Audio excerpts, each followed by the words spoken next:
नमस्कार, आप देख रहे हैं हमारा समाचार में आपके साथ शगुफ्ता खान। अनूपगढ़ जिले के गांव 14 एमएलडी के किसान कुलदीप सिंह बुट्टर की ढाणी में आज हमारा समाचार की टीम ने की विशेष बातचीत। कुलदीप सिंह बुट्टर ने बताया कि किसान को अपने हक और अधिकार के लिए फसलों और नस्लों के लिए हमेशा लड़ाई लड़नी पड़ती है।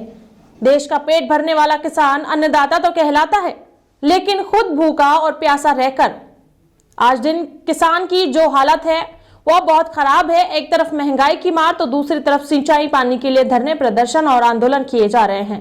खेत में जब फसलों को देखते हैं तो रोना आता है, लेकिन फिर एक नई सुबह के इंतजार में दुखों की रात निकल जाती है। लेकिन किसान की पीड़ा सुनने वाला कोई नहीं है, किसान का कोई धनी धोरी नहीं है। आखिर एक बड़ा सवाल, कब तक किसान को मिलेगी राहत? कब किसान कहेगा कि अब सब ठीक है? अनूपगढ़ जिला संवाददाता की विशेष रिपोर्ट। नमस्कार, आप देख रहे हैं हमारा समाचार और मैं हूं आपके साथ रमेश मेघवाल। और आज मैं पहुंचा हूं एक खेत में और आज एक किसान से मुलाकात करेंगे और जानेंगे सही मायने में किस प्रकार से किसान जीवन जीता है और क्या कुछ इस समय किसान के हालात है। और मैं पहुंचा हूं नई मंडी गरसाना के बिल्कुल नजदीक 14 एमएलडी ए की ढाणी में और मेरे साथ मौजूद है युवा किसान कुलदीप सिंह बुट्टर। कुलदीप जी, सबसे पहले तो बहुत बहुत स्वागत है आपका। नमस्कार भाई साहब। कुलदीप जी, सबसे पहले तो मैं जानना चाहूंगा कि एक मतलब किसान के रूप में आप किस प्रकार से यहाँ की आज खेती है और किस प्रकार से किसान की स्थिति है? किसान की जो स्थिति है वो तो सभी को पता ही है कैसी है। और फसलें अभी कणक गेहूं पका पर है और एक पानी की जरूरत है किसान को, जो सरकार दे नहीं रही। और मैं सरकार से, आपके माध्यम से सरकार से भी कहना चाहूंगा अभी एक बारी और दी जाए जो हमारी कणक की फसल पक सके। और साहब ये देख लो, आपके सामने है किसान कैसा है। फैक्ट्रियां जो चल रही हैं, लोग बीड़ी बनाने वाला, सिगरेट बनाने वाला करोड़पति अरबपति है, और किसान जो अन्नदाता है, लोगों को अन्न देता है, वो कहाँ है? आज हम यहाँ खेतों में लगे हुए हैं और किसानी अपनी कर रही है, सरसों की कटाई चल रही है जी। बड़ा सवाल, एक किसान कुलदीप सिंह बुट्टर ने कहा है कि जो किसान रात दिन मेहनत करके गर्मी सर्दी सब सहन करके जो उत्पादन करता है और उसी उत्पादन को जो बड़ी बड़ी फैक्ट्रियां हैं ये लोग बेचकर करोड़पति बन रहे हैं, लेकिन जो किसान है वो आज भी अपने हालातों से जो है वो दुखी है। अच्छा कुलदीप सिंह जी, अगर बात करें इस बार फसलों का क्या कुछ हाल है और इस बार अगर बात करें खेतों में, तो खेतों में किस प्रकार से मतलब जो फसलें हैं वो होने के आसार लग रहे हैं? यहाँ अब की बार पानी बहुत कम दिया गया है और सरसों की जो फसल है वो वैसी नहीं होगी जो पहले कई सालों से होती आई है। अब की बार इसका जो झाड़ है वो कम रहेगा। ठीक है। और अभी कणक है, कणक तो अभी पका पर है, पानी की जरूरत है। और कुल मिला के ये मान सकते हैं कि जो किसान है उसके हालात सही नहीं है, कि वो मतलब कहीं ना कहीं जिसे किसान को देश का अन्नदाता कहा जाता है, लेकिन अन्नदाता कहलाता है खुद भूखा और पैसा मरकर। किसान के हालात वैसे तो दिन बे दिन सुधरने चाहिए थे, लेकिन ये उल्टा है। ये सुधरने की बजाय उल्टा चल रहे हैं और किसान वही का वही है। लोग अरबपति करोड़पति किसानों से ले लेकर व्यापारी बन रहे हैं, लेकिन किसान वही का वही है। और किसान अपने खेतों में फसल उगाता है और लोगों को खिलाता है। किसान वही का वही है। कुलदीप जी, कहीं न कहीं जिस प्रकार की स्थितियां आज है, तो आपको नहीं लगता कि आज जो लोगों के रुझान है वो किसान मतलब कृषि से दूर होते जा रहे हैं? लोग खेतों के बजाय अब नौकरियों में या कोई अदर बिजनेस की तरफ बढ़ रहे हैं।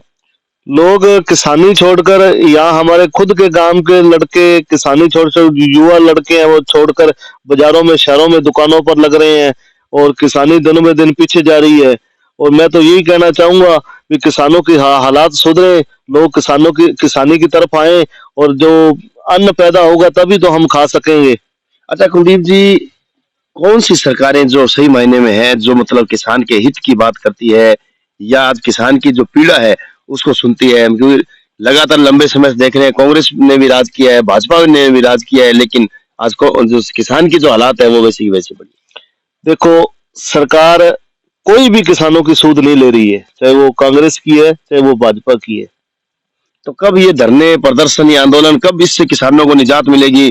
अभी आप लोगों ने जो एमएलडी माइनर पर जो धरना लगा रखा है, एक मतलब बेड लेवल की इस मांग को लेकर किसानों को सिंचाई पानी जो वो पर्याप्त नहीं हो रहा है उसको लेकर धरना जारी है। आखिर छुटकारा कब मिलेगा किसानों को? ये सरकार तो कई बार सही भी होती है, लेकिन जो नीचे स्तर के अधिकारी है ना वो भ्रष्ट है। वो भ्रष्ट से है, अभी उनको तो पैसा चाहिए, ठेकेदारों से पैसा ले लिया, नहरें बना दी, बजट खा गए और सारा कुछ हो गया। जो सरकार से 1 रुपया चलता है वो आज भी किसानों के पास 30 पैसे ही पहुंचते हैं, बाकी रास्ते में खा लिया जाता है। हम तो अभी जो धरना लगा रखा है वो बेड लेवल को लेकर है। जब हमारे 25 साल पहले बुजुर्ग जाते थे तो हमें बुजुर्ग ये कहते थे भी पानी पूरा नहीं जाता अधिकारियों के पास, तो वो कहते थे आपकी नई नहर बनेगी, इसकी समस्या का हल तभी होगा। और नई नहर भी बन गई, ठेकेदारों ने रुपए खिलाए अधिकारियों को और मोगे वालों से पैसे खा के वो टेर पे पानी फिर पूरा नहीं पहुंच रहा, फिर ऊपर उठा दिया। हम ये नहीं कहते, मोगे वाले भी हमारे भाई हैं, उनका हिस्सा उनको मिले, हमारा हिस्सा हमें मिले। और हम ये कहते हैं भी जब 90 में हमें 1.25 फुट मिलेगा तो 50 कुछ जब पानी चलेगा उसमें तो जो हमारा अगर उसमें से हमारा बूंद ही हिस्सा है तो हमें बूंद ही मिले, हम उसी से संतुष्ट हैं। अच्छा कुलदीप सिंह जी, कल हम धरने पे थे, हमने देखा कि जब तहसीलदार अजय पाल सिंह जी व पूरा प्रशासन वहां पर पहुंचा तो आप भावुक हो गए, आपकी आंखों से आंसू निकलने लगे। मतलब इस प्रकार के किसान की दशा क्या कुछ मायने रखते हैं? सारों के सामने है। भावुक क्या, मैं तो यही देख के भावुक हुआ भी किसान कहाँ है, किसानों के आंखों में आंसू है, प्रशासन अपनी कुंभकर्ण की नींद सोया हुआ है। ये सिंचाई विभाग के अधिकारी बिक गए और इनको शर्म आनी चाहिए भी किसान के पेड़ जो हमें अन्न देता है उनका पैसा हम खा गए, उनकी नहर का पैसा खा गए, इसलिए मेरी आंखों में आंसू आ गए थे। तो कुलदीप जी, क्या कोई सुध लेने वाला है, इन आंसुओं को मिटाने वाला कोई है जो मतलब इस समस्या का समाधान होगा? देखो, कलेक्टर साहब को हमने ज्ञापन दिया हुआ है, एक कलेक्टर साहब पे भरोसा था, वो भी अभी वो उनका क्या है, अभी कमेटी बनी हुई, वो कमेटी लेके गई है, लेकिन वो कमेटी पर भरोसा कैसे करें जब उनके साथ ठेकेदार का लड़का आया और ठेकेदार की गाड़ियों पर आए और यहाँ से वही सिंचाई विभाग के अधिकारी उनके साथ आए। एक कलेक्टर साहब पे भरोसा है अभी भी, लेकिन करें क्या, सोचते हैं तो वही अधिकारी साथ में जो भ्रष्ट है, फिर वैसा का वैसा हम सोचते हैं भी ये भी कुछ नहीं होगा। अच्छा कुलदीप जी, बिल्कुल लगातार आपका धरना जारी है और बिल्कुल कहीं न कहीं निस्तारण भी निकलेगा, क्योंकि जिला कलेक्टर अवधेश जी मीणा जो है वो किसानों को लेकर बिल्कुल सख्त है और किसानों की समस्या का हल भी कराएंगे। अच्छा, जैसे अभी लोकसभा चुनाव भी है, क्या लगता है कौन सरकार किसानों के हित में काम करेगी? और हम जनता आपको देख रही है, तमाम शासन प्रशासन के अधिकारी आपको देख रहे हैं, पूरा राजस्थान आपको देख रहा है, क्या कुछ अपील करना चाहेंगे, क्या कुछ कहना चाहेंगे?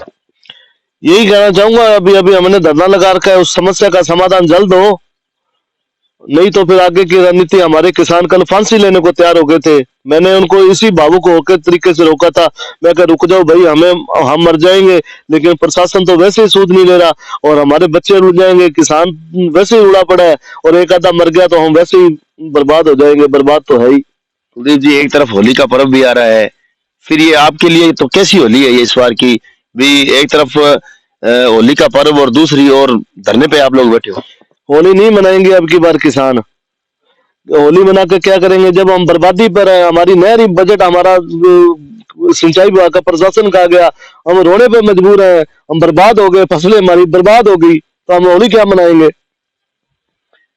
बिल्कुल कुलदीप जी, बहुत बहुत धन्यवाद। तो ये थे हमारे साथ युवा किसान नेता कुलदीप सिंह बुट्टर। कुलदीप जी ने कहा है कि आज किसान की जो हालात है वो दर से बदतर होती जा रही है और आज किसानों की सुध लेने वाला कोई नजर नहीं आ रहा। सरकार चाहे किसी की भी हो, लेकिन सरकारें आती है और जाती है, लेकिन किसान आज वहीं का वहीं पड़ा है और किसान अगर पीछे मुड़कर देखता है तो बचता पीछे कुछ भी नहीं है। और आज इन्होंने जो पिछले 2 दिन से धरना लगाकर ये किसान जो माइनर पर बैठे हैं, अपनी मांग को लेकर बैठे हैं, लेकिन अभी तक कोई सुनने वाला नजर नहीं आ रहा कि इनका क्या समाधान होगा। लेकिन हम भी प्रशासन से अपील कर रहे हैं कि इस पूरे मामले की बारीकी से जांच की जाए और क्या कुछ ये मामला है, कहीं किसानों का शोषण तो नहीं हो रहा और ये जो समस्या है इसका समाधान हो, ताकि किसान की जो इस बार की होली है वो खुशहाली से मनाई जाए। मेरे सभी साथी संजीव के साथ रमेश मेघवाल, गरसाना।